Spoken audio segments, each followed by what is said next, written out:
Goeiemôre, baie welkom by vanoggend se Saamwees. Ek wil sommer so 'n bietjie vandag met jou praat oor die woordjie vertrou. Is dit vir jou maklik? Is dit vir jou moeilik?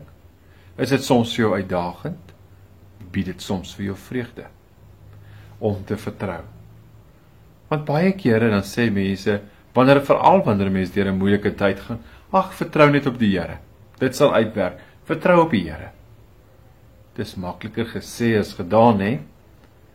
Jesaja 40 vers 31 sê, die wat op die Here vertrou, kry nuwe krag.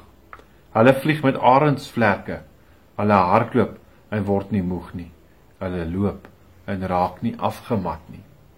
Mag dit so wees, dat ek dalk weer mag leer om die Here te vertrou, selfs in tye wat dit vir my baie moeilik is. Mag dit so wees dat die Here my mag seën met geduld om op hom te vertrou, al is sy tyd nie my tyd nie. Mag dit so wees dat wanneer ek afgemat is, mag ek in hom nuwe krag vind. Mag ek hardloop sonder dat ek moeg word. Mag ek loop en nie afgemat raak nie. Ek wil Paulus se woorde gebruik, nee, mag ons volhard. Mag ons volhard. Dink aan die moeilike tye en mag jy moed hou. Kom ons bid saam. Here ons Here, partykeer is dit vir ons moeilik om te vertrou. Veral as ons nie kan sien nie. Here, maar dan vra ons, wanneer ons krag nodig het, dat ons U mag vertrou daarvoor. Wanneer ek moet hardloop, dat ek U sal vertrou daarvoor.